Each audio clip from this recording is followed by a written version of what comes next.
All right, everybody, welcome in to another edition of Biscuits and SEC Live. This is our 64th show. We've got a good one tonight with some Heisman talk, some just sort of SEC news and notes, along with our college football playoff predictions. And then we're welcoming on our friend Garrett Turney from the 3 Technique podcast that we hopped on a couple weeks back. So glad to have Garrett on in kind of a home and home there. So yeah, big show. There's been plenty to talk about, of course, and we finally get the opening round of the college football playoff this weekend. So a lot to get to. Boss man, how you doing tonight?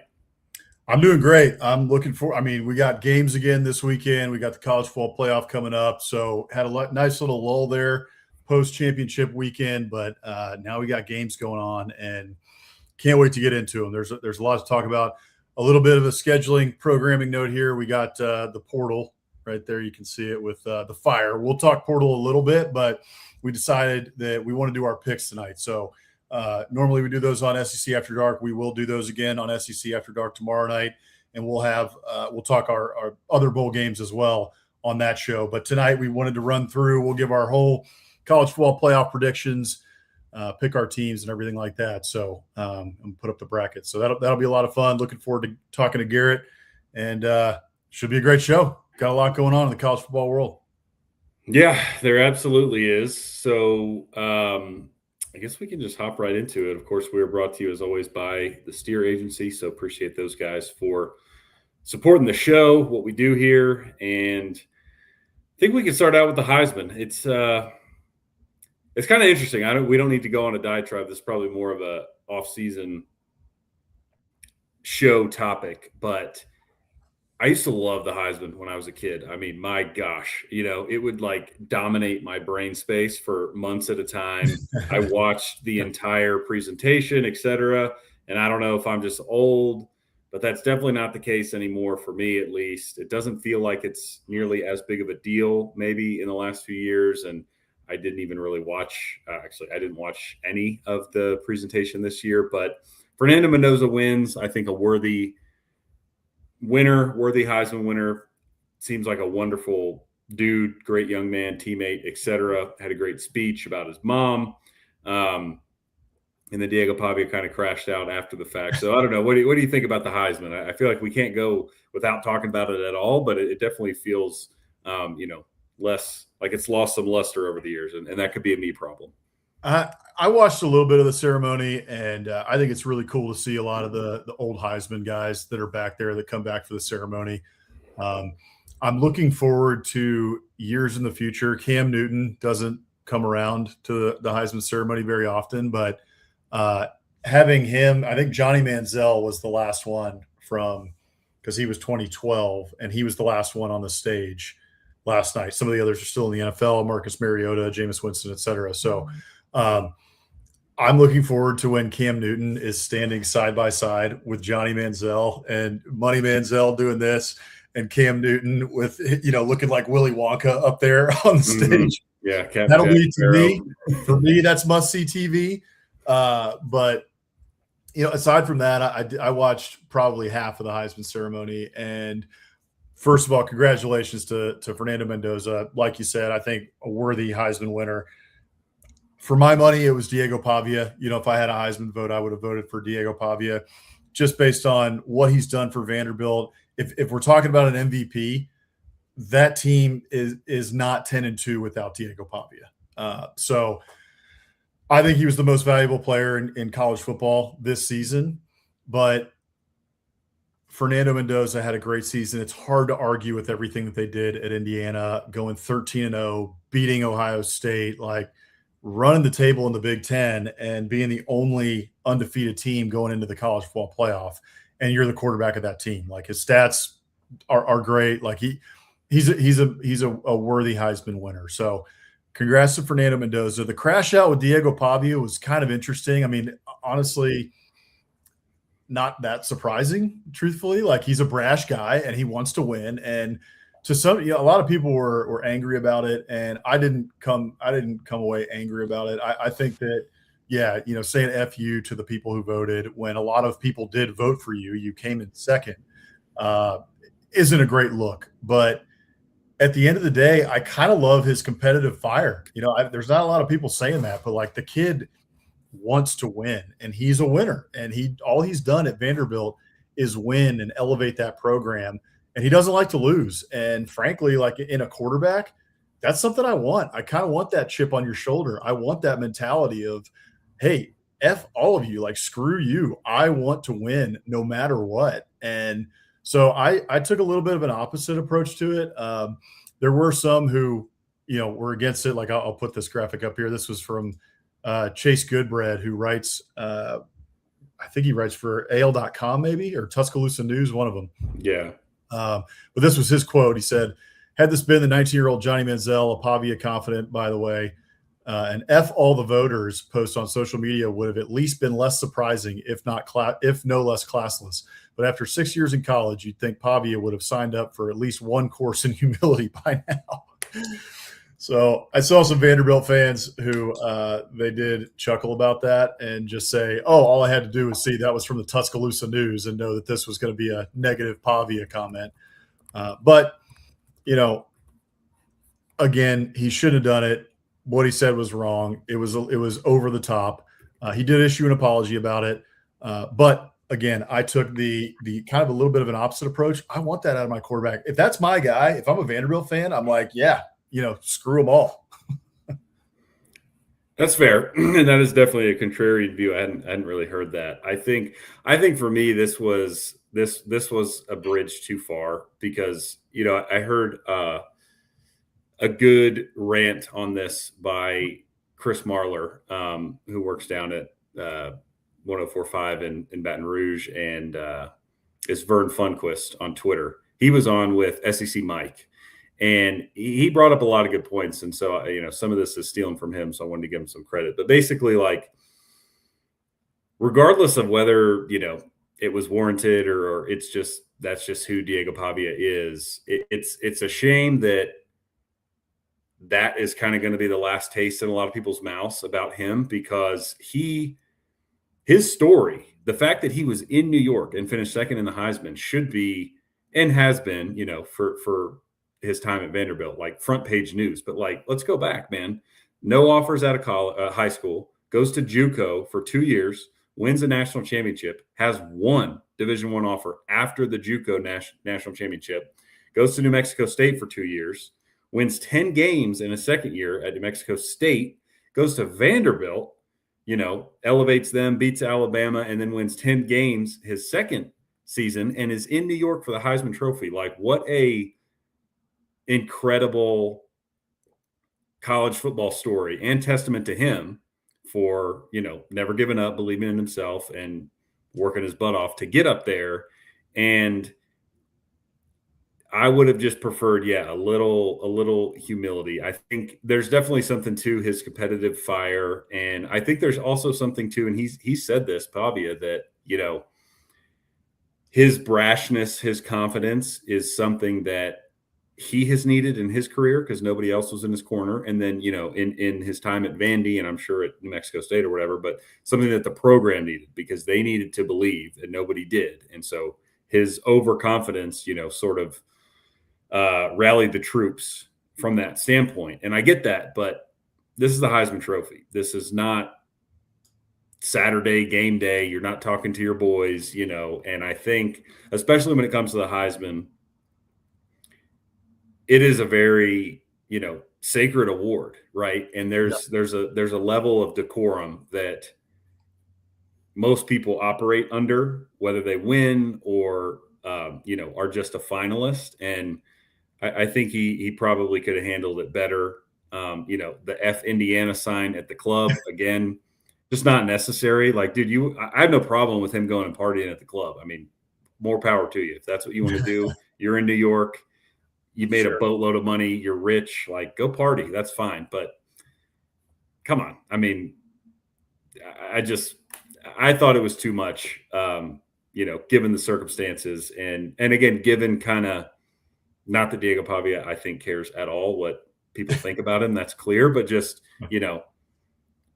you did so much to get to that point, and then for that to kind of be the lasting image is a shame, because people are just saying, oh, here's this cocky jerk, and he always has been this, and he, whatever. Again, I don't think he cares, but I think it's a shame that people aren't recognizing his story, and they're just, looking at that stuff and be like, yeah, he's a sore loser.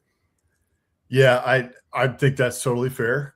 And the one thing I'll say about it, in regard to what I was saying about his fire and competitive spirit, is that I do think there's a time for humility as well.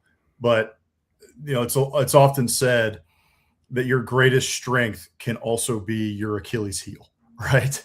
And that's kind of what it is here. His greatest strength is his competitive fire, his competitive juice, and just that chip on his shoulder that he's had to have throughout his collegiate career.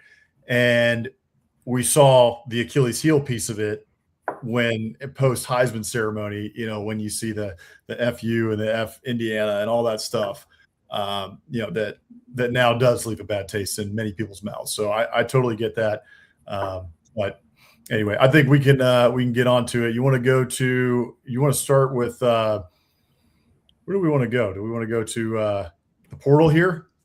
Yeah, let's hit the portal real quick. And I just want to flash this up from our good friend Rick. He's calling Diego Pavia SEC Karen. So I like that. That's a good one. But yeah, let's kind of hop into the portal here, because it looks like we only have an assistant coach graphics. So our graphics team's slacking today. But obviously some big names hit the portal. The two biggest I saw, at least from the SEC, DJ Lagway, of course, hit the portal. There was is it Mizell? Aiden Mizell, yeah, in Florida. Mm-hmm. Yeah, another Florida receiver who had a pretty good year. Also hit the portal. Less high profile, but for my money, I mean, he's no Anthony Hill, but he was a heck of a linebacker this year. Leona Leafau, the Texas linebacker, started 2 years there, hit the portal, which was surprising.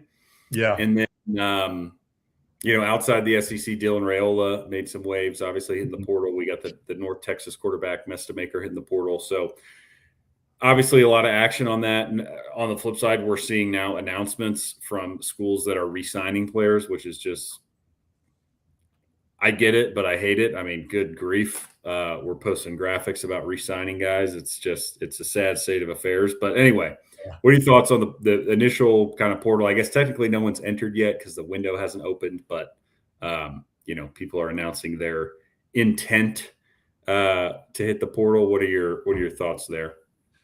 Yeah, I think there's more to come, right? We still have the college football playoff, and I think there's going to be some guys from some of these playoff teams that end up entering as well, and so more to come, I think, with the portal. But there's already been some big splashes. I thought it was interesting with DJ Lagway that the conversations early on did not go well with Summerall. It sounded like whatever got leaked out, whether it was from Lagway's camp or whoever, that they were kind of questioning his work ethic. Yeah. Which is interesting because it seems like a lot of people around the Florida program for the last 2 years, like the one thing they haven't questioned is Lagway's work ethic. So who knows what's true and what's not there. But DJ Lagway is going to be – he's still got all the intangibles, everything you look for in the NFL combine stuff, the measurables, the arm, all of that. So he will be a hot commodity in the portal, but he's going to be a project. I mean, we saw his freshman year, played pretty well, won those 6 straight games to end the year. But if you look back, his stats were kind of okay. And then this year, obviously, it did not go very well at all for the most part. Whether or not that was Billy's offense, whether or not it was coaching, who really knows? But he is going to be highly sought after in the portal. Interested to see where Dylan Raiola goes as well. A little surprised to see him enter the portal.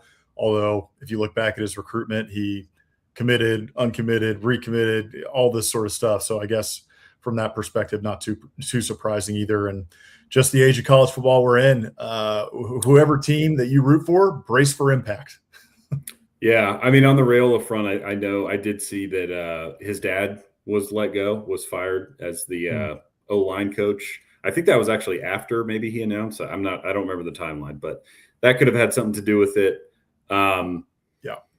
I'm seeing Louisville smoke for him, at least early, which doesn't surprise me. I mean, that's sort of been the Braum playbook at Louisville for the last 3 or 4 years, is just bringing a dude from the portal. So, that doesn't surprise me. Braum, of course, is a good coach, does well with quarterbacks, so wouldn't be a bad move. On the Lagway front, yeah, I was surprised to see that coming out. My read on that, about, maybe questioning his work ethic or whatever, my read on that was maybe less that they were, Summerall in particular and the new staff, questioning his work ethic so much as they were not going to guarantee him the starting job. Yep. And so it kind of gets muddled in there. Not to say that they questioned his work ethic per se, but just kind of like my assumption is maybe he was told, hey, we're going to get somebody in the portal and you're going to compete. And Lagway maybe was not thrilled with that. And then that's where they kind of come around to, oh, okay, well then how serious are you about ball if you're not willing to compete? And that's my read on it. Just new coach, new staff. Yep. The backup quarterback at Georgia Tech, by the way, Buster Faulkner's, the new OC there, entered the portal. So obviously there's some smoke there he hasn't played, so I don't know anything about the kid, but Faulkner obviously does. But I mean, at the end of the day, like you said, the portal comes for everybody. And I don't think, especially given how this season went, not just for Lagway individually, but, his coach got fired. Like, this is obviously not a surprise to see him enter the portal. And, in terms of landing spots, I have no idea. He feels like a guy that could, find his way to another SEC program. He also wouldn't shock me if he ends up, he's from Texas, wouldn't shock me if, Baylor, TCU, Texas Tech, schools like that are in the running for him. So we'll see. I think he'll have plenty of options, but I'm with you. And one thing I would say too, if I'm a coach looking at Lagway in the portal, is whatever you got going on with your shoulder, your leg, all this stuff, like, dude, figure it out. Like, if you need surgery, get surgery. We're just not dealing with that because it hurt him at Florida. I think that was a big deal this past year. It's just, the kid, he didn't have an offseason. He didn't practice. He was not around. And, there's a lot more going on at Florida this year than just his lack of reps and practice. But I don't think that helped him. So if you're looking for him, in the portal, looking at him, I think, this isn't the NFL. There's no physicals. There's none of that kind of stuff. But that's got to be on other coaches' minds as, hey, okay, you've got all the skills, but if you come here to my school and need to learn a new system, can you practice in the spring? Can you practice in fall camp? Can we count on you? Because not his fault, but it just hasn't been there. No, I'm with you. You mentioned that stuff in the preseason, and it turned out to be prescient. That was still a problem during this year at times, the different injuries that have popped up. One other name I want to mention that entered the portal, LSU true freshman offensive lineman Carius Kern, Curne. I may be pronouncing his name wrong, but he was a former 5-star offensive lineman at LSU. And so he played in 7 games this year, didn't start the whole year or anything like that, but a former 5-star offensive lineman, as we have talked about many times on this show, offensive lineman, very hard to come by. I think that he will be highly sought after by many schools in the SEC and the Big Ten. All over the country, people are going to be after him. So another big name who entered the portal. Yeah. Well, I think the next thing we wanted to talk about after portal, before we get into college football playoff, predictions and brackets, is just real quick, because we still love bowl games around here. So what bowl game are you most looking forward to that isn't college football playoff related? What do you have your eye on? How about this one?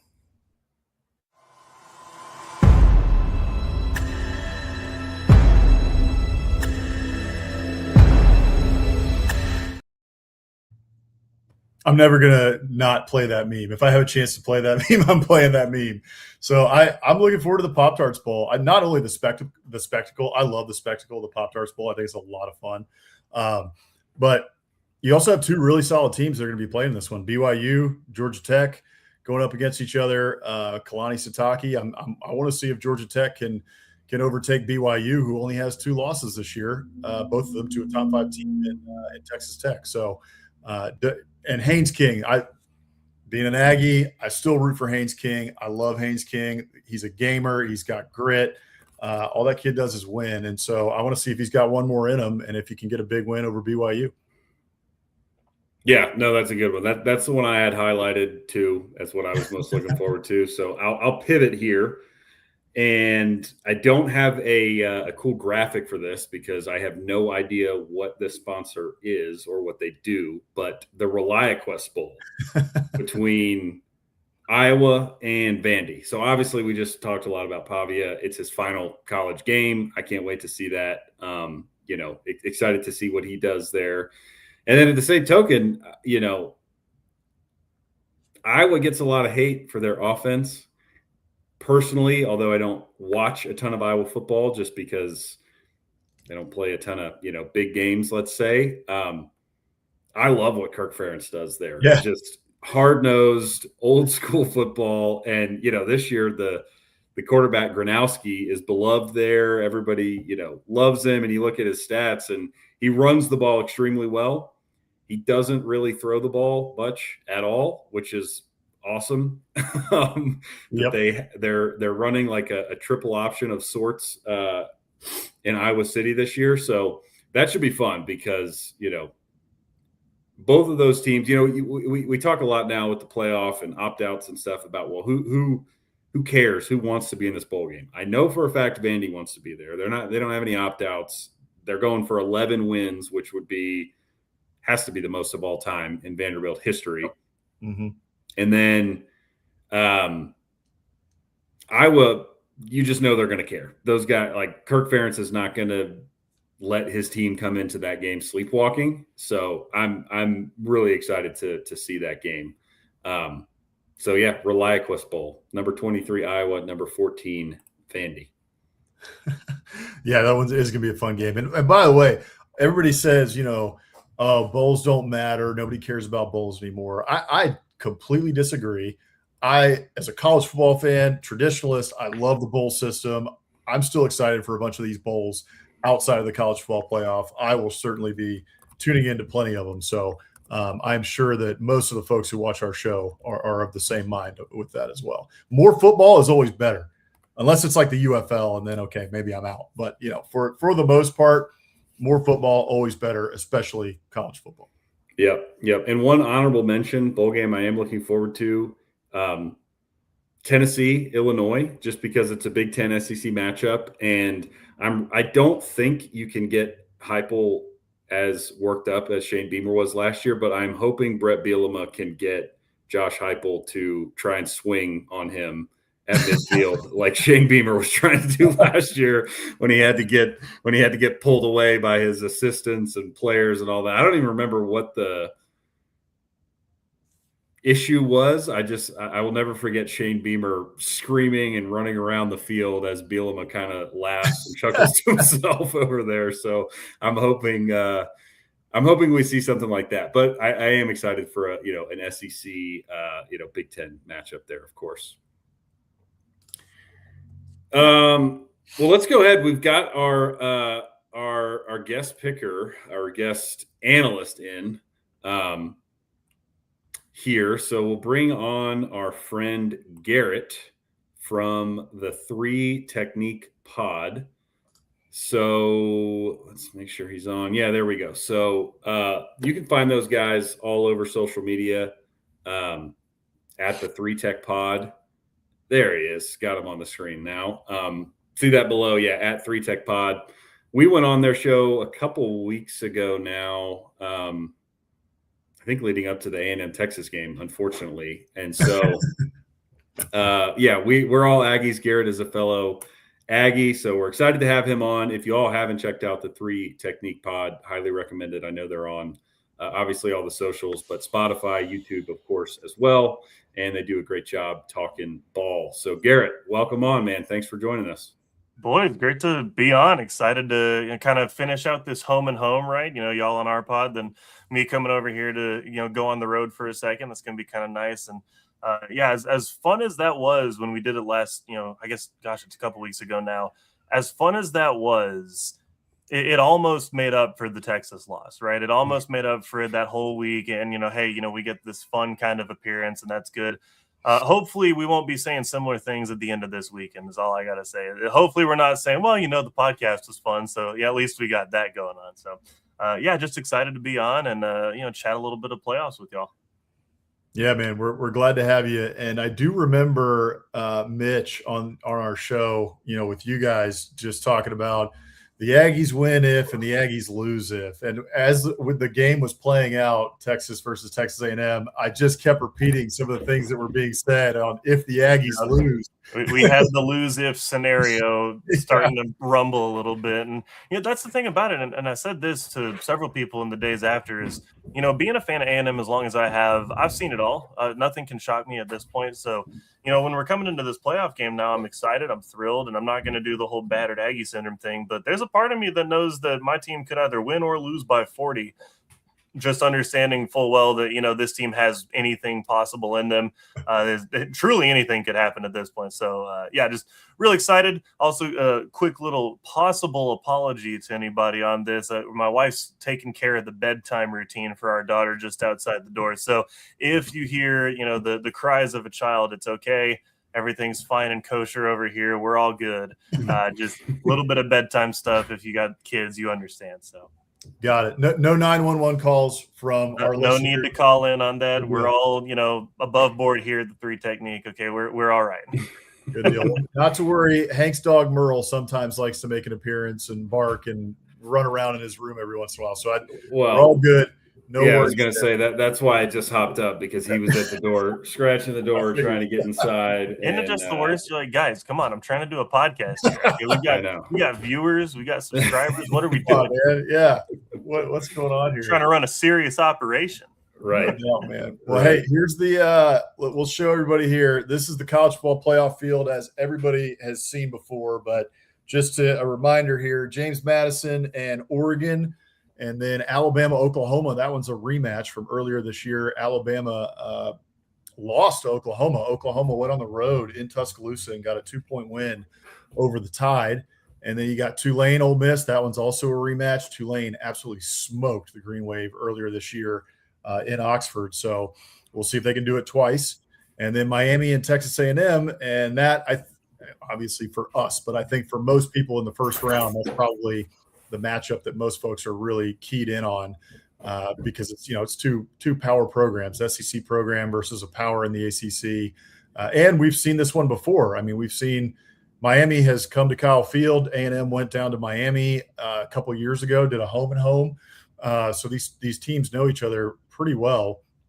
So I guess, Hammer, we can start it off. You want to start off with OU and Alabama, and then Garrett, I think what we want to do is we'll get into Miami and A&M a little bit more towards the end and do some keys to the game and that sort of thing, because obviously that's the one that, like I said, most people are keyed in on, and obviously we know the most about. Yeah, it's going to be a couple of big ones. So these two are obviously the big two. The other ones are, maybe worth mentioning, but these are the two big ones, and they should be really good. So yeah, I'm pumped.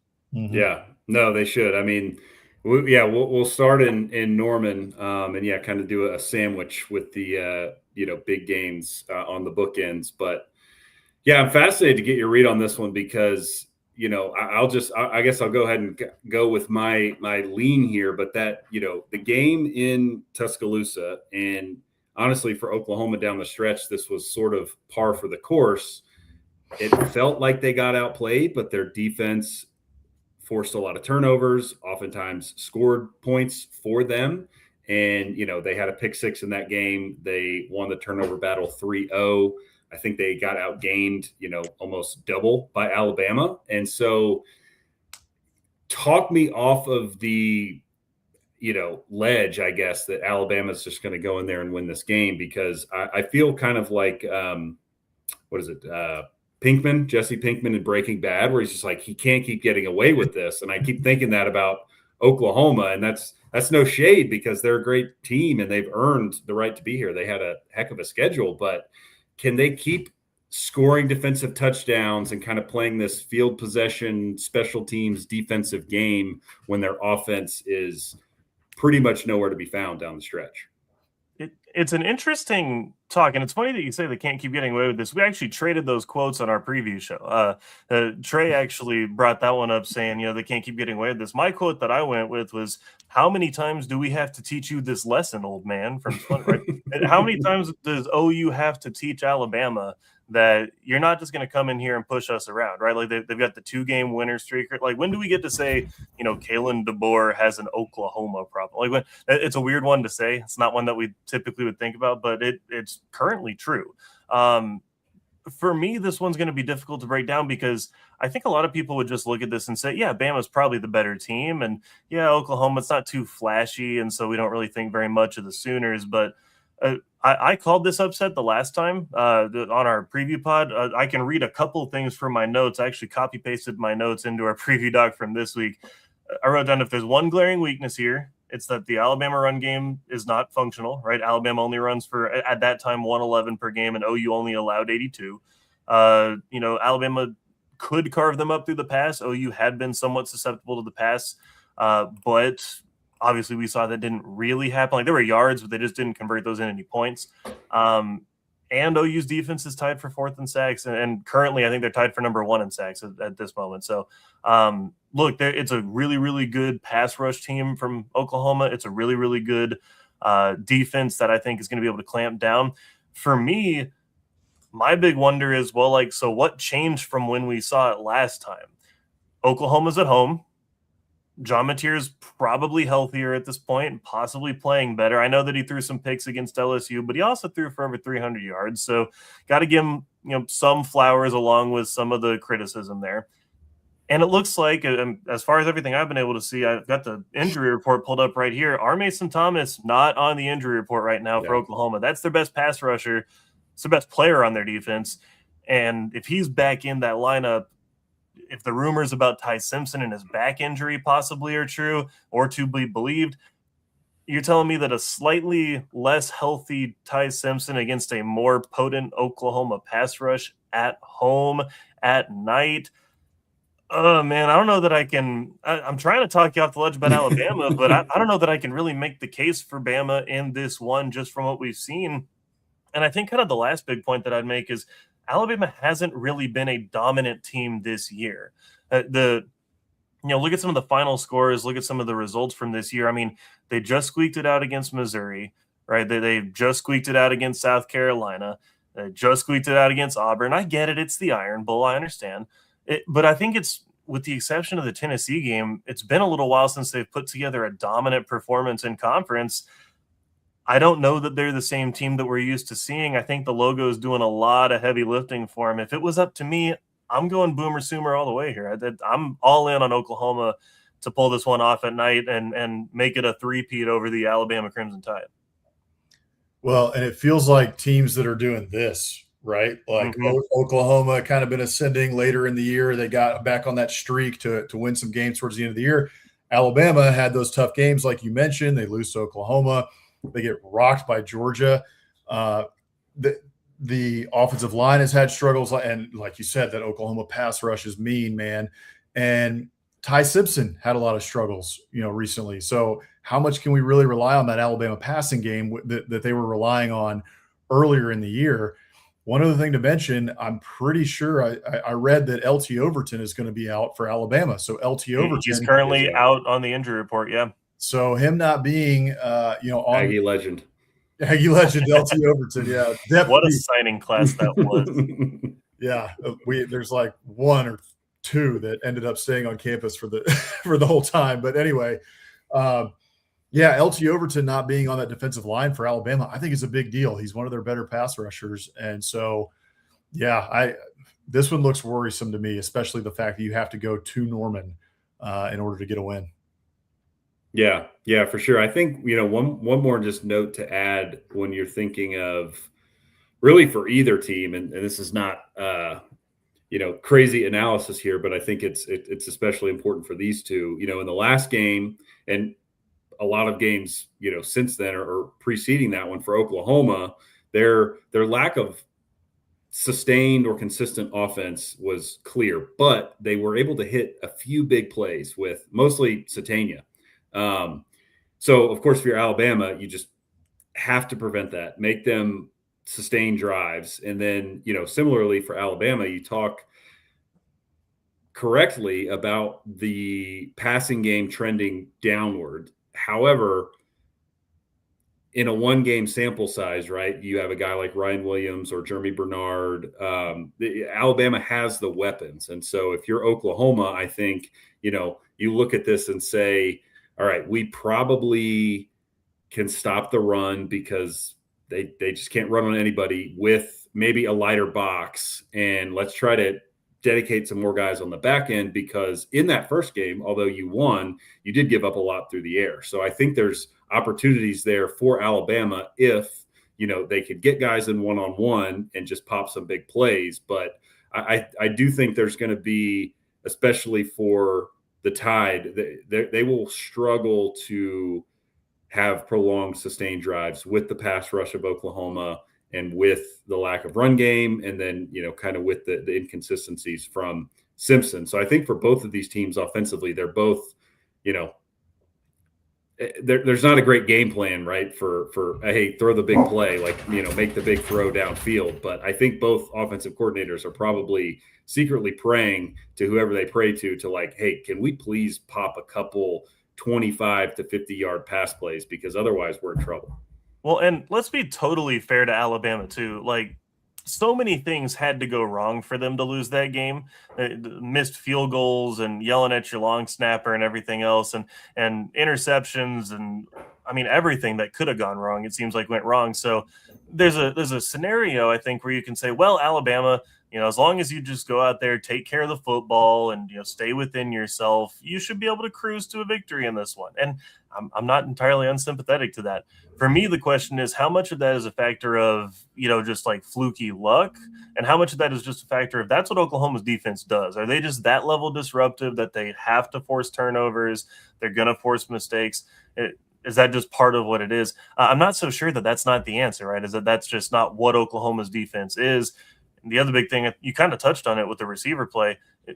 I'm curious to see what y'all say on this one, but if you had to pick one receiver in this game, either side, to have the big game, who are you picking? For me, I'm not sure it's not Satania, right? Like, I think he's probably the biggest. If I had to just bet the mortgage on the put the whole thing on it, I'm probably going Satania as the best option for a big day, even though probably Bama's got two or three guys more talented. I think, I would say the same thing. I was going to say Satania, and it's Ryan Williams or Jeremy Bernard on the other side. And Jeremy's drop in the it was hard SEC title game. Oh, I was watching that. I was like, oh my gosh. And Satania has just played very, very well recently. And that kid, he's a burner, man. He can fly. So, I think I'm with you. If I had to bet the mortgage, I'm going with Satania. Yeah, and to give, to emphasize that, I think, for Oklahoma, Arbuckle's done a good job of scheming him open. Again, it's when your offense is what Oklahoma's is, and you don't have a ton of options, you don't have a great run game. The fact that he has been able to pop big plays consistently is a testament, I think, to what Arbuckle's doing in recognizing that, all right, hey, we have to pick and choose and take our shots strategically here. And this is our go-to guy. And so when the time is right, we have to strike. And I think they've done a really good job of doing that. Yeah, I'm with you. I think that's right.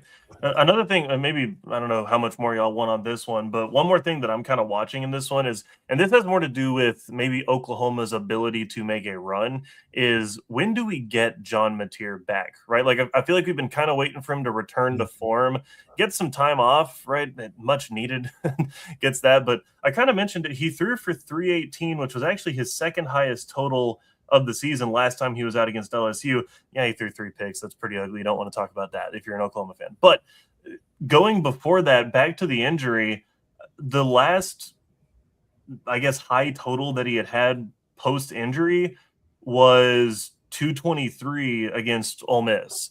And that was the last kind of higher passing total. His low passing total pre-injury was like 270. So like he is a quarterback who can move the football. He is a quarterback who can be kind of in that groove and who can help his team win. With the way the defense is playing, he doesn't have to be, I don't think. But I'm curious to see, if he's able to turn it up, right? If this is, the right amount of time as a layoff for him and he can kind of get his head back on straight. Could Oklahoma make a run just based on the fact that I think they're on the easier half of the bracket? I know that that's, trash in Indiana. So sorry, Hoosiers. But, I mean, you don't have either Ohio State or Georgia on that half of the bracket. I think it's probably the easier side. I think there's a likelihood that if he plays at that level, Oklahoma could be one of those dark horse teams to look out for. I think you're right, which is what a lot of people were saying in the preseason, right? And here we are. So let's move on here. We'll go to Oregon and JMU. Hammer, I can set this one up for us. So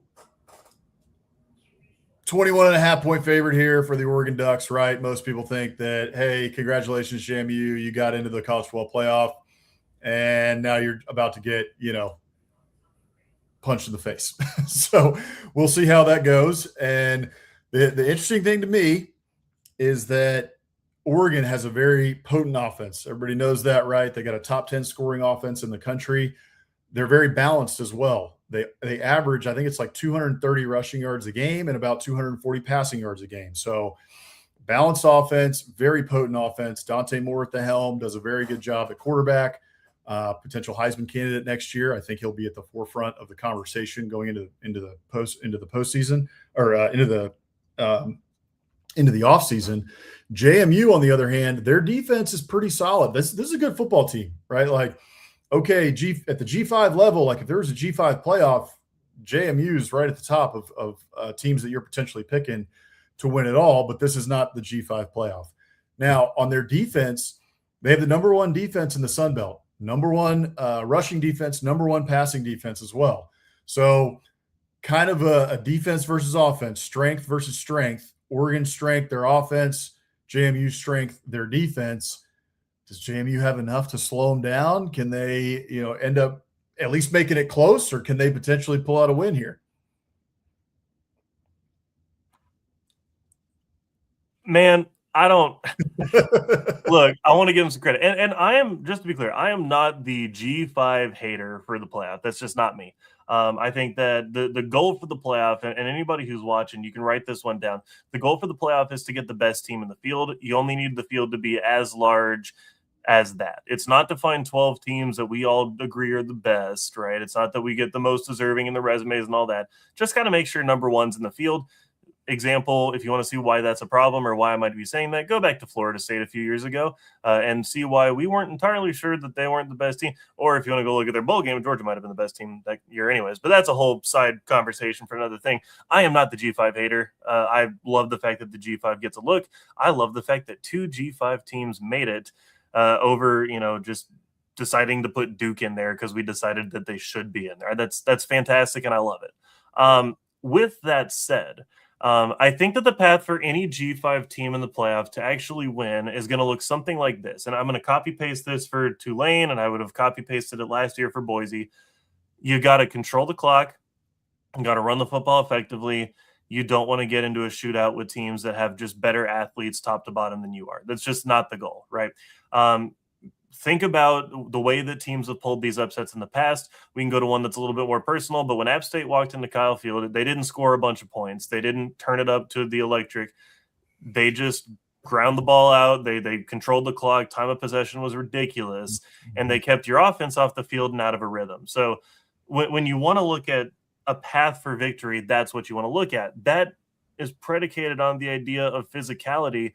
And maybe for a previous Oregon team, you could have convinced me that they could get a little pushed around, right? You think Oregon teams of yesteryear, and you think about finesse football and screens and, Chip Kelly and the whole.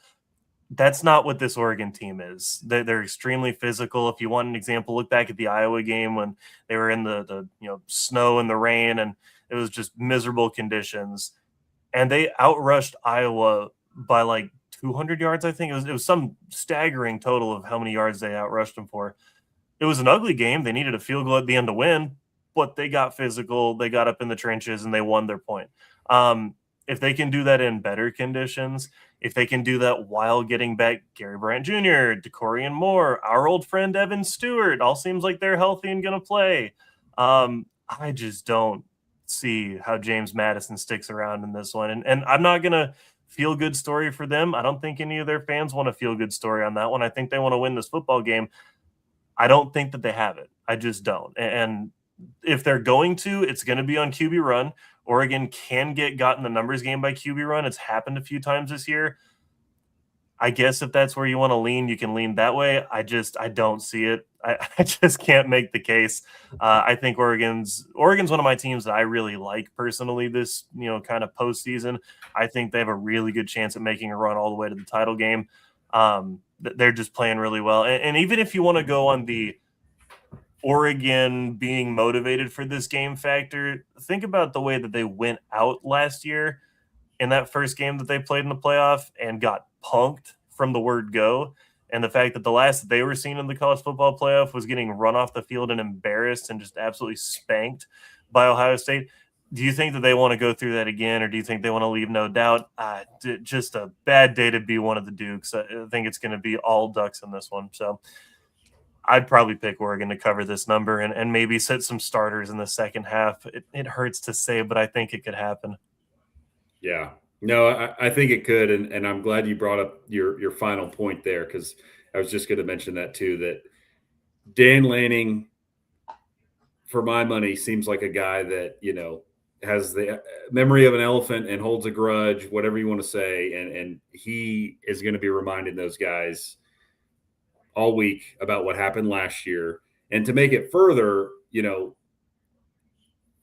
if this game is close, fair or not, Oregon will be clowned for it. So he's hammering that into their head too, of like, hey, not only, do we need to make up for what happened last year, but like you said, Garrett, we need to leave no doubt. Like, we need to smash these guys.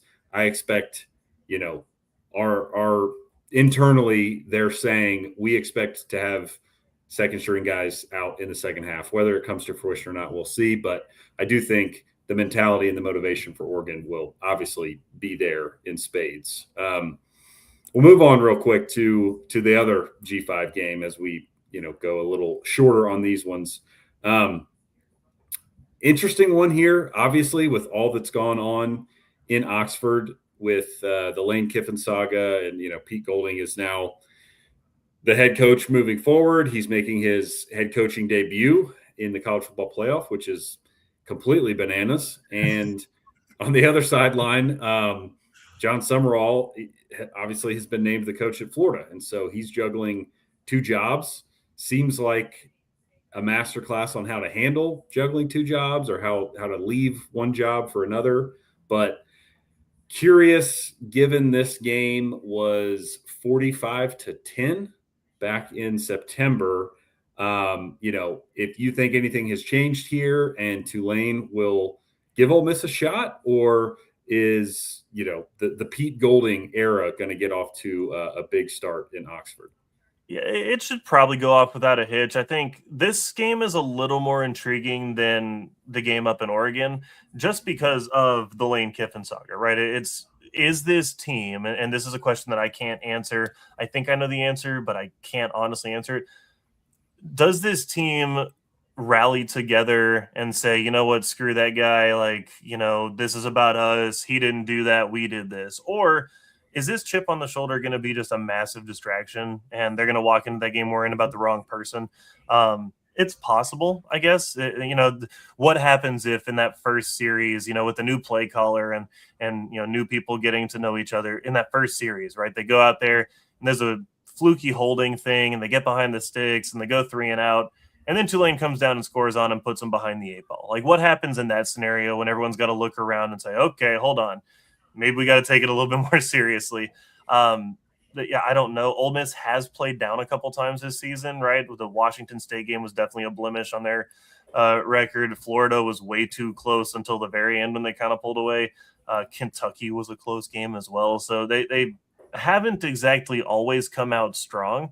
I don't think that this is one of those cases, probably. I think that they should be motivated and awake and alive and ready and alert. They should be ready to play this game. But I think that's the only reason why it's a little bit more intriguing. I don't think that this is a good matchup for Tulane. Their passing defense is, I think, 124th in the country. It's not very good.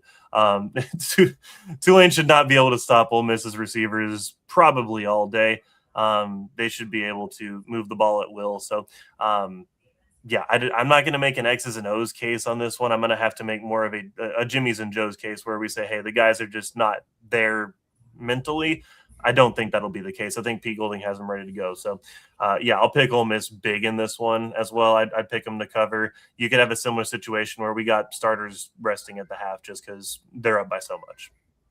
I'm feeling like one thing to mention, they will have their play caller. Charlie Weiss Jr. is going to be back calling the plays. But the thing about that is it's been disjointed. He was on that plane to LSU with Lane Kiffin, and then he had to come back and, get the blessing of Lane Kiffin or whatever, that Kiffin put out on Twitter, like, oh, yeah, go ahead, go back. And, as if he was the one that, yes, Charlie Weiss Jr., you can go back to Oxford.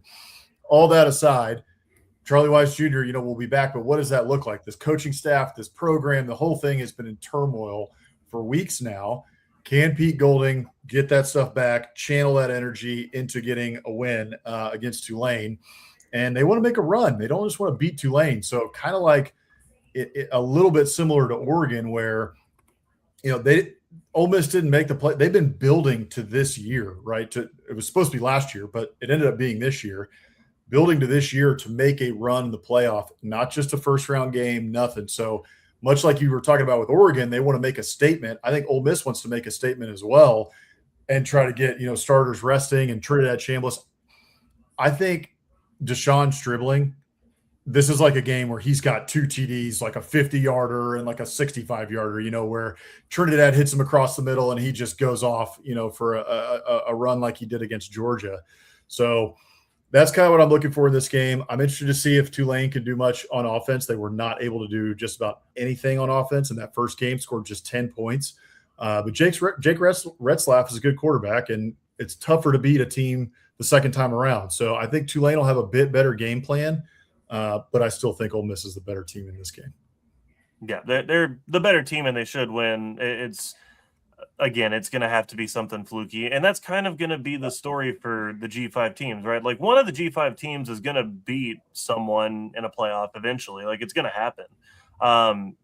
When that is, it's probably not this year. But it's when you have a guy like Retzlaff on your roster and he's your leader and your quarterback and he can go out there and make plays, he gives you a chance regardless. So again, I'm not picking it. I don't think it'll happen, but that is probably your path. Well, and there's been, obviously these have happened in the past. We all know the Boise State story. I mean, you mentioned App State earlier, right, with A&M, App State, Michigan. Like there have been games where the G5 team has jumped up and beaten an SEC team or a Big Ten team, Pac-12 back in the day. I mean, it was very recent that Tulane beat USC in a big bowl game. Was it the Cotton Bowl? I can't remember which. Yeah, right in our backyard over here. Yeah, it was the Cotton Bowl. That's right. So it will happen at some point. But I'm with you. This year, it doesn't feel like this is the year that happens. The other thing about JMU and Oregon that I forgot to mention is, it's going to be tough for JMU with Chesney leaving to go to UCLA. I mean, that guy for the last couple of weeks, he's been doing this across the country. He goes from JMU all the way in Harrisonburg, Virginia, across the country to Pasadena, California, back to JMU, and now he's about to go back all the way across the country to Eugene, Oregon, which is like as far on the West Coast as you can get.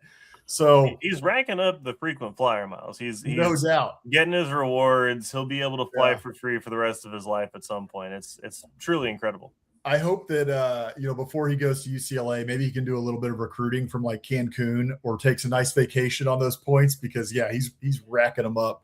Well, and speaking of UCLA and travel, I don't know if y'all knew this from, I think it was last year, they traveled more than 26 NFL teams despite having like 3 fewer road games. They ended up doing like the whole like out to Hawaii and then out to Piscataway. I know it has nothing to do with the playoff at all, but it just, you mentioned UCLA and frequent flyer, and I'm like, that's one of my favorite stats I've ever had in sports is here's this college team. We got them running around the country.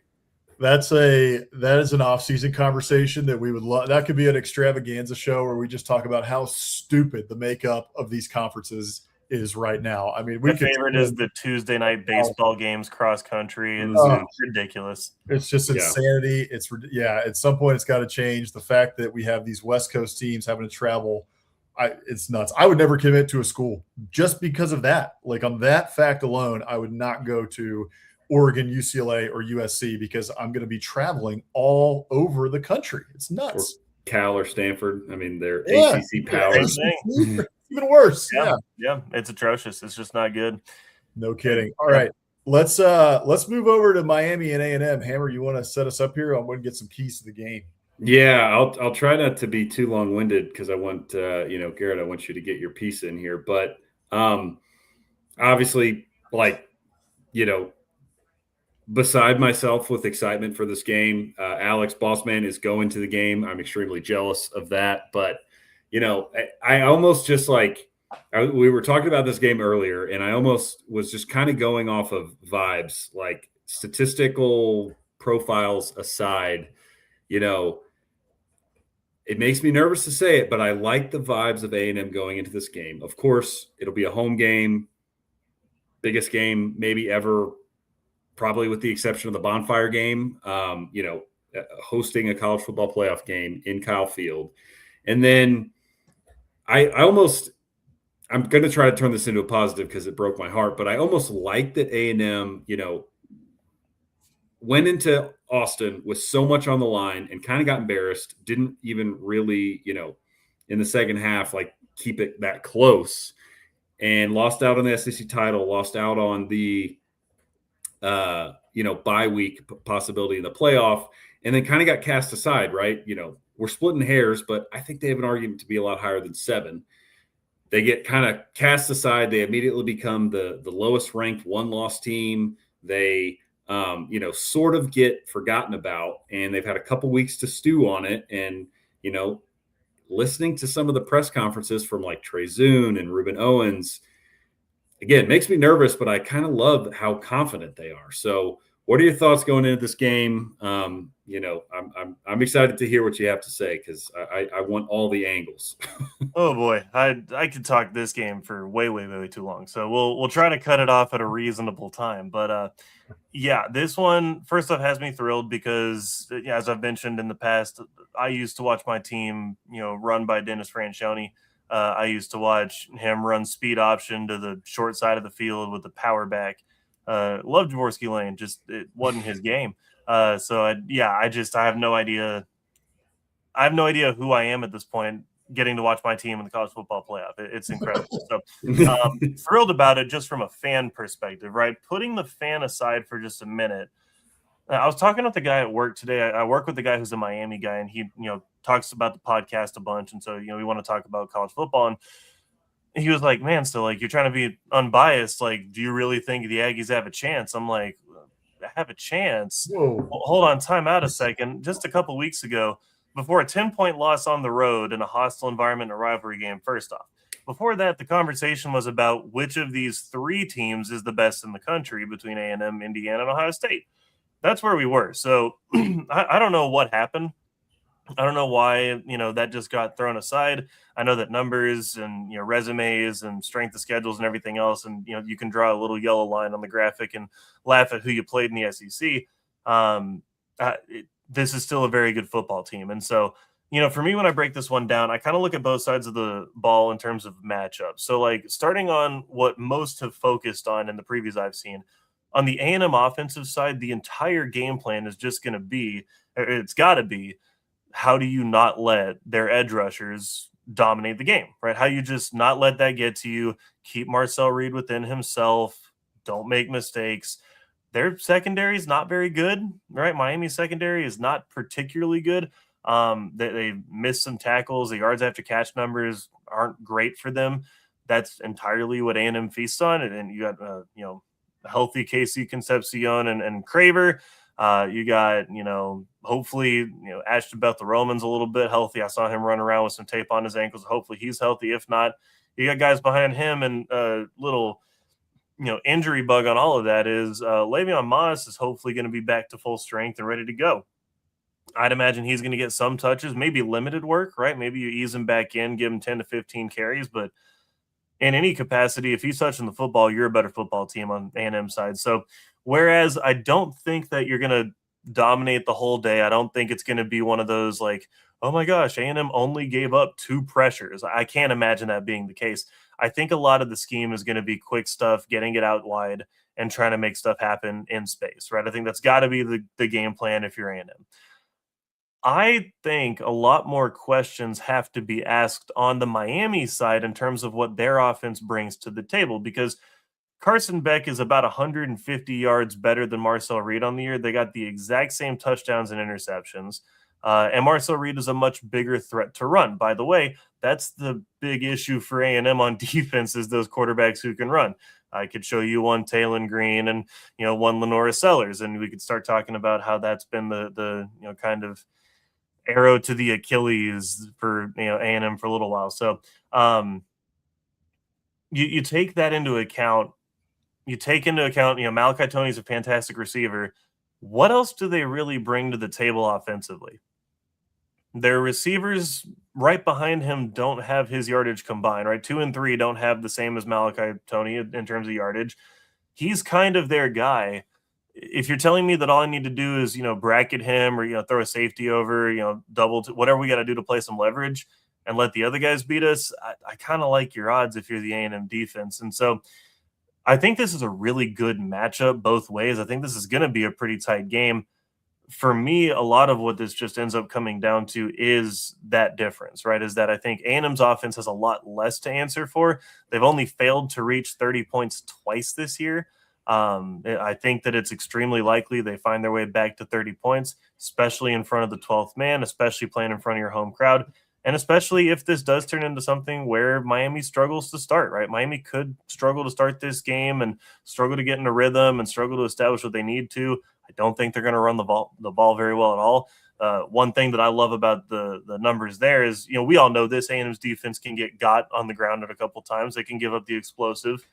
They are, let me look at this, 111th in yards before contact, meaning they aren't finding a lot of space in the run game, and they're 122nd in breaking tackles on the ground. They're just not busting long runs. They're not getting in the holes. They're not, finding the space, finding the crease and hitting it hard. That's just not what they do in the run game. So I think that plays really well to what A&M does. I like A&M in this one a lot. I'm trying to be objective here, but I think it's okay when your team is really good to say objectively, I think they're the better football team. I just think they're the better football team. They're playing at home. They're motivated, like what you were saying just now, like the attitude has been right. I think you've seen the way that they've responded to, even on the day that they announced the playoff, right? Like there was kind of like a golf clap and okay, I guess we're 7, whatever. There really wasn't a whole lot of enjoyment or, oh my gosh, this is incredible. We made the playoff. Let's jump up and down. They weren't thrilled. I think that's a lot of what this team is right now. Is that they're not thrilled to be here. They have much bigger goals. I think they got their eyes focused on it. I think that's probably what ends up happening is I think they move on and get to come up and, play a game in Arlington, which will borderline be a home game for them against Ohio State. One thing you mentioned it, the health. I think the health of the Aggies is a big deal. Like Le'Veon Moss coming back, seems like Mario Craver is healthy. Ashton Bethel Roman seems like he's healthy. It seems like, there have been many years as an Aggie fan where you look at your roster and your starters and you're just like, we are so screwed. Like get to the end of the year and you've got 2 quarterbacks. We're down 2 quarterbacks, like we're down our main receiver. We're down a running back. There have been so many years like that. So to come into the college football playoff almost fully healthy is just, you have to be really pumped about that. And I think it's a big factor for the Aggies, especially if Le'Veon Moss is one of the best running backs in the SEC when he is healthy. And so if he is healthy and if he, if the knee and everything is okay, then I think he's going to be an X factor in this game because many teams have not seen him. And so Miami getting to see him, and the Aggies have run the ball pretty well without Le'Veon Moss at times, not always, but at times. It didn't happen against Texas, but the thunder of Le'Veon Moss and the lightning of Reuben Owens and the Jamarian Morrow, and then you get E.J. Smith working in there and all of that, it really points to the Aggies having a really good day on the ground. The thing that I'm most worried about in this game is not Carson Beck. I've said that before. He doesn't worry me that much, to be honest with you. Probably my famous last words. But what worries me is the turnovers. So turnover margin for the Aggies, I think, are 14th of 16 in the SEC. We turn the ball over, and we don't get turnovers. On the defensive side of the ball, we cover very well. We're a good defense, but we don't force turnovers, which is Miami's Achilles heel. Miami has issues turning the ball over. Carson Beck has issues turning the ball over. But on the flip side of that, Miami gets turnovers. Miami is second, I think, in the ACC in turnover margin. So I think they have 20 turnovers on the year. And so they get turnovers, and that's A&M's Achilles heel. We talked about it in the Texas show with you guys. How does A&M lose? They shoot themselves in the foot, turnovers, dumb penalties, all that stuff. So that's what I'm most worried about. Will we see the Marcel Reed that we saw in the first half of South Carolina and in the second half against Texas where he's turned the ball over? Or will we get the Marcel Reed that we saw in the second half of South Carolina and in some of these other games where he's played very well? Good Marcel Reed is great. Bad Marcel Reed worries the heck out of me. And with a Miami defense that gets turnovers, that's my one consternation about this game that worries me. I do think that the Aggies are the better team. And the fact that it's at home in Kyle Field, I know it's not a night game. I know it's 11 a.m., but I kind of don't care. I think that A&M, Kyle Field, College Station, the Aggie, faithful have been waiting for this for so long that I think even at 11 a.m. kick, it's going to be nuts. And so we'll see how it turns out. But that's my one worry is shooting ourselves in the foot with turnovers and dumb penalties. Well, and on the 11 a.m. note, number one, I get it from the ratings perspective. They weren't trying to compete against the NFL. I get it. Kind of lame, but I get it. For anyone who thinks that Kyle Field's going to take a drop-off, think about it like this. How long has this fan base just been silently and patiently waiting through, 7-5 and then 8-4 and then 7-5 and then 8-4 and then 7-5 and then 8-4? We do it over and over again. And then 5-7. Up, and then a 5-7 every now and then. And, oh my gosh, we went 10. Oh, never mind. Okay, we're back down. And it's always been that, right? It's been that for Aggie fans for so long, right? And there'd be the occasional Johnny year, right? And you have a good season where you're thrilled. You guys know as much as I know, 11 o'clock ain't going to stop the fans from being excited for this one. Ticket prices already indicate that. I don't know what you paid to get in the stadium, but I can't imagine it was super fun for your wallet and your bank account. It wasn't. I'll tell you what, if we make it past this round, it ain't going to be fun for my bank account trying to get a ticket to AT&T Stadium. That's I got to talk to my wife about that one. Probably. So we'll go that right. But 11 o'clock, grab a coffee at the MSC. Stroll on over, you're going to be all right, right? Get there early. The coffee line is going to be long, but I don't think it'll be an issue for the fans. And it's not going to be a terrible weather game. You're not going to be sitting there just, sitting in the bitter cold and, hoping that you can go get your hand warmers or hoping that the, hot cocoa machine isn't out of cocoa yet. It's going to be a good day, I think. And I think the fans will show up with a lot of support. I can't see a way where Kyle Field disappoints. It might be as crazy as it's ever been.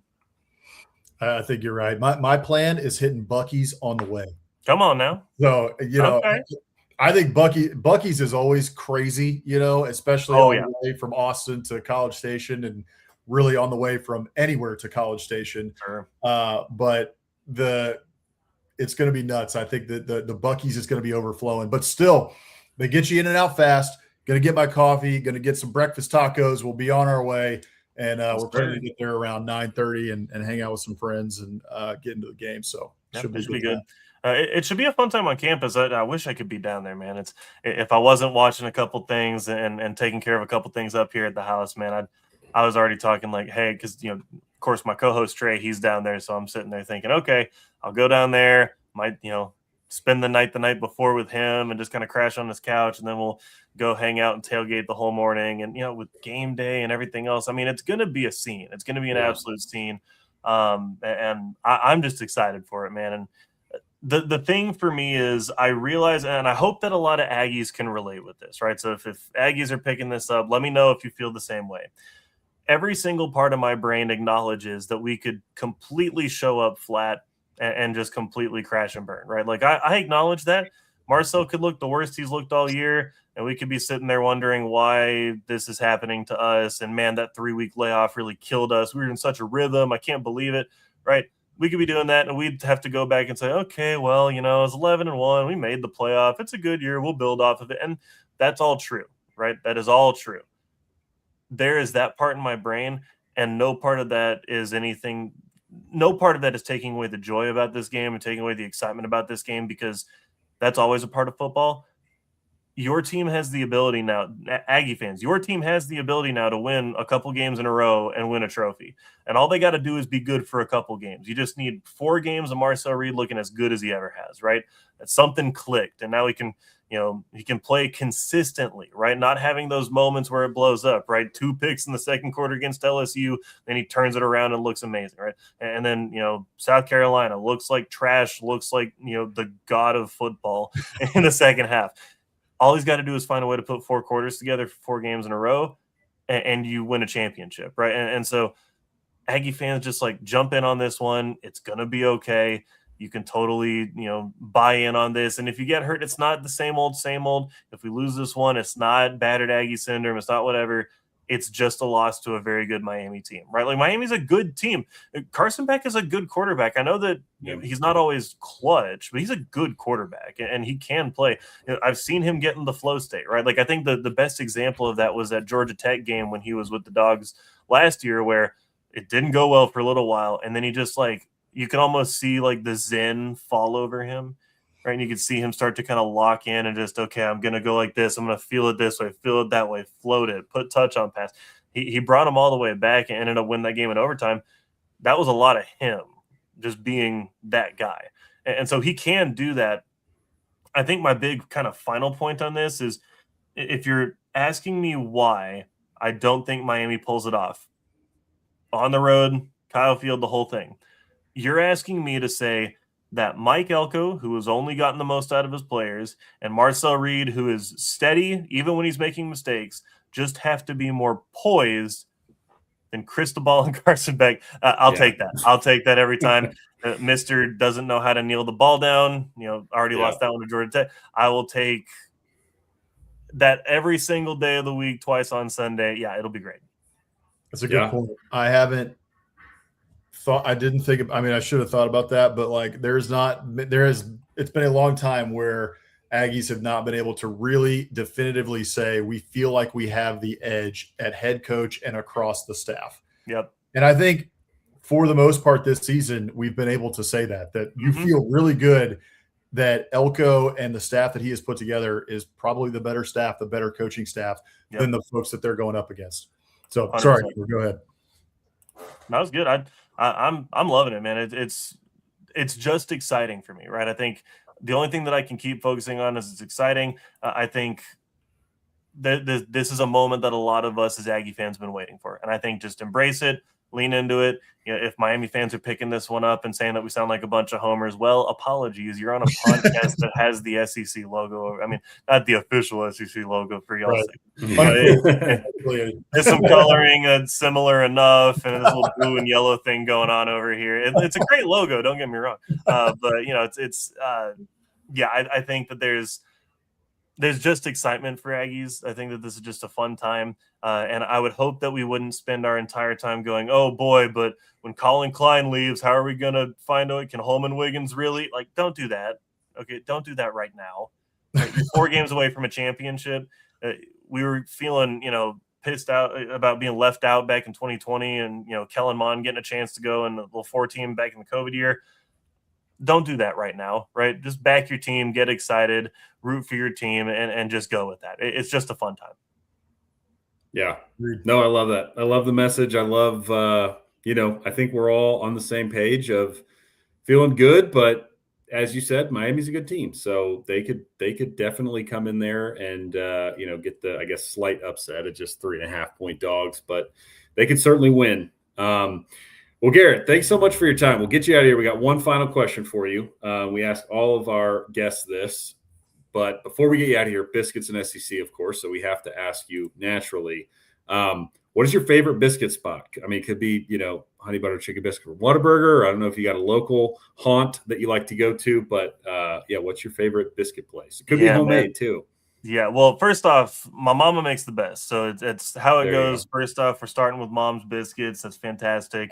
I've already lined up those. I got a birthday in a couple weeks coming up. So I already lined those up for my birthday breakfast over there. I'm going to be going over to my parents' place and doing that. So that's going to be fun. But I say if you're going to go get some, there's a good place near me. It's Old West Cafe. All right, they got really good biscuits and gravy. It's a little small place over here, kind of near where I live. Or if you just need a good biscuit, get the jalapeno cheddar biscuits and gravy from Whataburger, but like post midnight.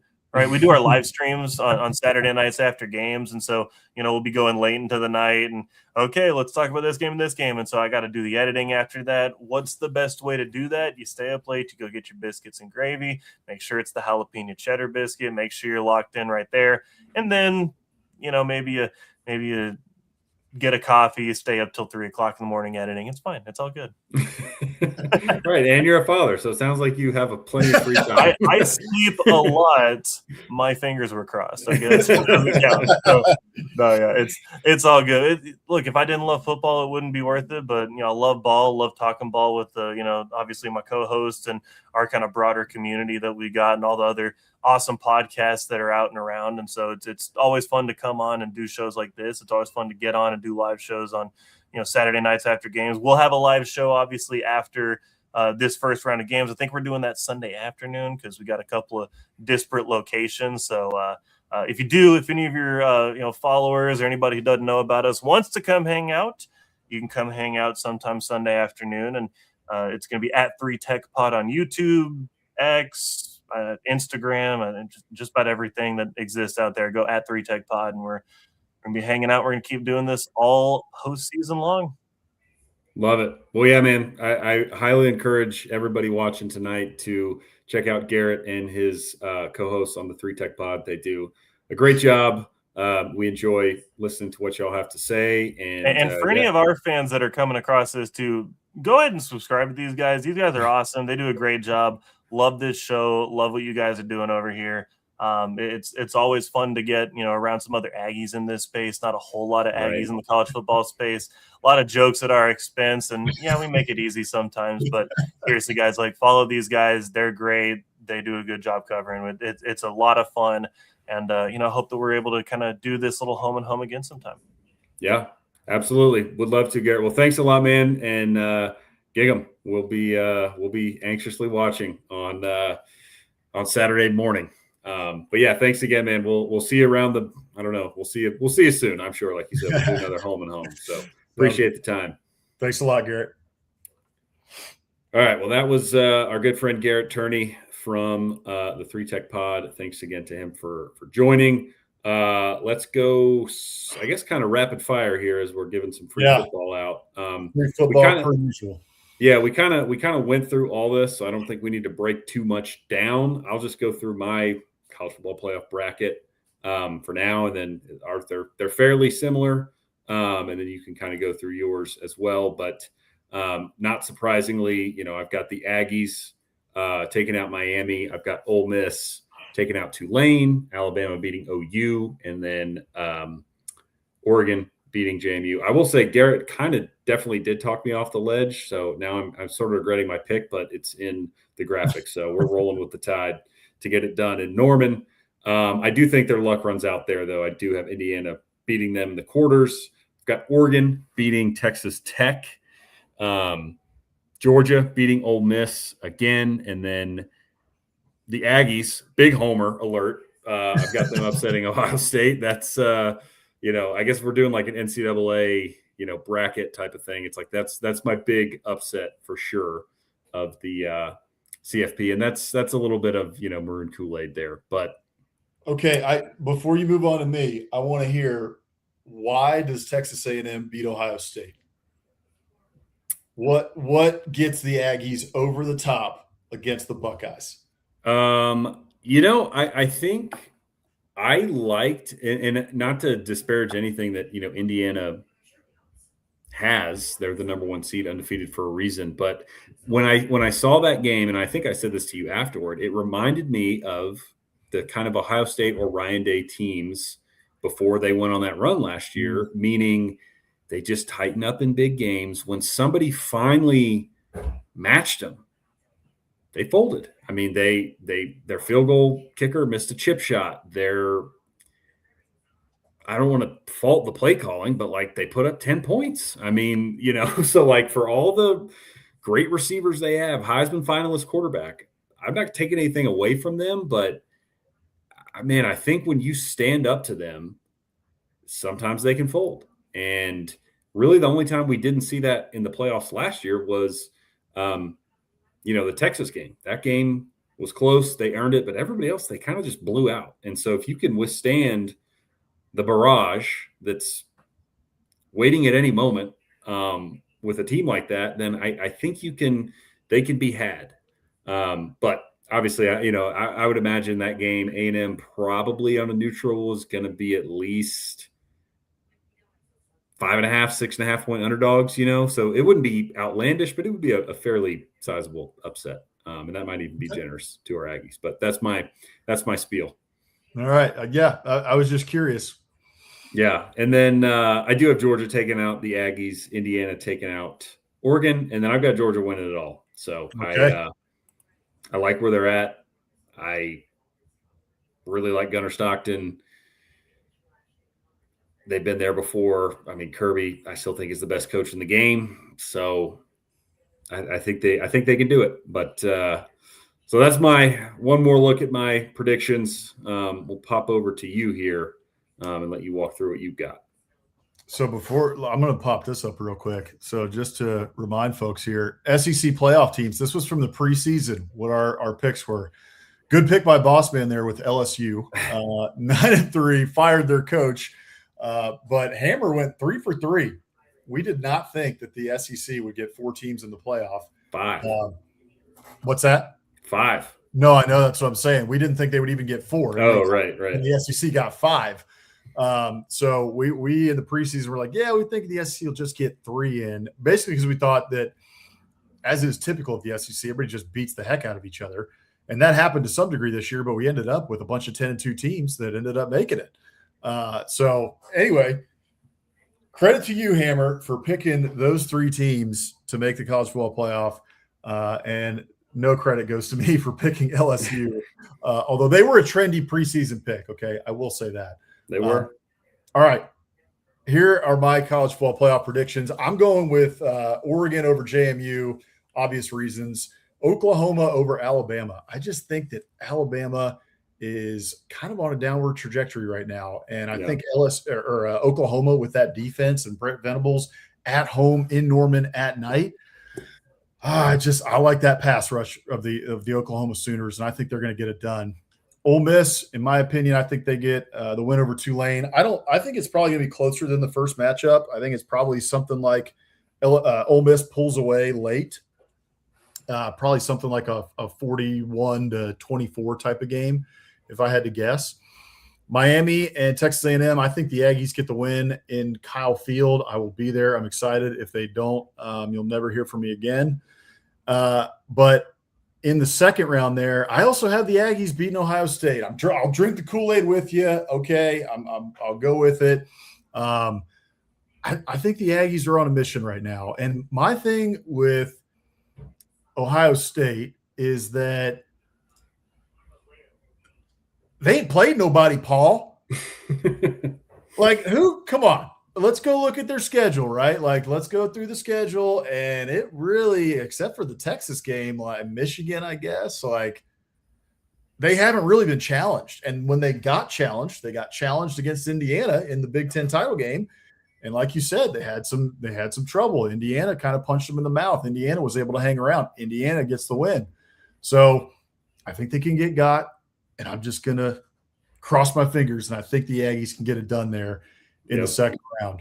So A&M Georgia, then I think that I'm with you. I think Georgia's on the mission. I just think Georgia is the better team. I'm picking Georgia to win the national championship. I can't remember. I don't have the graphic with me right here, but I'm pretty sure that I picked Georgia as my national champion in the preseason as well. So I think they're the best team in college football. I think Gunnar Stockton's coming on at the right time. This defense is coming on at the right time. The defense right now looks as salty as they ever have, and it's taken them a while, but they've come on at the end of this year. And so I just think that they're kind of the team of destiny. So got a bit ahead of myself there, but I think Georgia takes out Ole Miss. I think that Indiana is a team of destiny, at least to get to the college football playoff title game. Yep. So I think they take out Oklahoma. I'm picking Texas Tech over Oregon. That's my little upset pick there. It wouldn't technically be an upset with the 4-5 matchup, but I think Oregon probably will be favored in that game. And I don't know. I like Texas Tech's pass rush. I really like what they have going on defense. I love Jacob Rodriguez. I like what they have along the defensive line. So give me the Red Raiders. Guns up, taking them to get to the semifinals against Indiana. And then I think it's going to be Indiana and Georgia in the title game, which we have the same title game. There's your bracket again right there. So same title game is what Hammer and Bossman are picking, Indiana, Georgia, with Georgia being the victor. We are both picking them to be victorious. It would be unbelievable, an incredible story, as we talked about pre-show, if Indiana can win the whole dadgum thing. And they really have a shot. I mean, they are a darn good football team, and we'll see. Maybe they are the Cinderella of this year, and maybe they'll be able to put on the glass slipper when it's all said and done. Yeah, that would be a heck of a story. Well, let's go ahead and close our show out here with our final two segments. Do you want to walk us through the Muschamp Coach of the Week, and then I can close us with a biscuit? Yeah, for sure. So Muschamp Coach of the Week, if you're new here to Biscuits and SEC, we do this every week. This is an homage to Coach Muschamp. We love Coach Muschamp around these parts. We love his passion for the game. He's punching whiteboards. He's got the blood running down his face, headbutting players. He's yelling at referees. Always had a good quip for the media, and also beloved by his players. And he had a passion for the game. We love Coach Muschamp and what he stood for. We think that as a coach, he kind of embodies what college football and the passion of college football is all about. So we like to award it every week to the coach who best embodied that passion for college football. This week, it's kind of a fun one. With the off week, there wasn't a whole lot. There's some, press conference fodder we could have gone with. But I saw this video earlier today, and I thought that it was hilarious, and that someone who usually it's a head coach who gets it, but this time we're going to go with a strength and conditioning coach to get the Muschamp Coach of the Week. Who you is, Rudolph? Who you is, Rudolph? Rudolph! That's Coach Tommy Moffitt, the strength and conditioning coach at Texas A&M, longtime strength and conditioning coach at LSU through multiple coaches. I think for my money, he has been instrumental in the turnaround at A&M. A&M seems like I think much of the reason that they were 11-0 going into the Texas game is they looked like the much more well-conditioned team for most of the year, and going into the fourth quarter, they would start to lean on people, and that's when you'd start to see the run game open up and all that. And in my opinion, that's a credit to Rudolph, Coach Moffitt. So congratulations to Coach Moffitt. We will get your certificate in the mail and your trophy to you within the next 5 years. Love it. Love it. He's getting into the Christmas spirit. Well, we'll close it out with our biscuit of the week. We do this every week as well. Biscuits and SEC. We love biscuits, Southern food, Southern fare, culture, etc. And so we love to feature biscuits every week, sometimes our own, sometimes our viewers, followers, what have you, will submit them. If you would like to, shoot us a DM, send us an email at contact@biscuitsandsec.com, whatever. There's a million ways to get in touch with us. Send them our way. We'd be happy to feature them. This week, it's a home field. This is a personal biscuit. So I was recently married, went to Seaside, Florida for a honeymoon. And this is the little town over from Seaside, Alice Beach. I honestly, shame on me, don't know how it's pronounced. But This is a very Instagrammable, girly place to go called Fonville Press Market. As you can see, it's.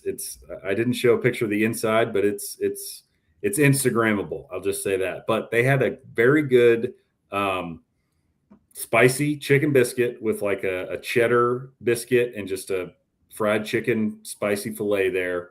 And then my wife got a lox and bagel, basically like a charcuterie board. You order lox and bagel, and they come out with this giant plate filled with, capers and lettuce and lox and cream cheese. So I would recommend it if you're down there. It's pretty good, and that area is fantastic. So that is the Fonville Press Market in Alice Beach, Florida. Yeah. What did you say that was? Is that a cheddar biscuit with sausage on it? Cheddar biscuit just with a fried chicken filet, just a spicy fried chicken with a cheddar biscuit. Yep. Golly, yeah, I'll take 6 of those, bartender. Thank you, man. That looks amazing. Even the lox and bagels down there with some cream cheese looks awesome. Capers a little bit, some onions down there, pickled onions. Man, yeah. If you're around Alice Beach, Florida, Fonville Press Market, definitely check them out. That looks fantastic. Yeah, it's a good spot, and your significant other will like it too. I can attest. So That will do it for us this week. Appreciate y'all tuning in. Subscribe, follow us on social, sign up for the newsletter below. We appreciate it. Love talking ball each and every Wednesday. So thank you all for tuning in for Bossman. I am Hammer. We will see y'all next week. TBD. We'll have to figure out a schedule with the holiday, but we'll let y'all know. We'll let you know. Check us out on social media. All right. Bye, guys. Appreciate y'all.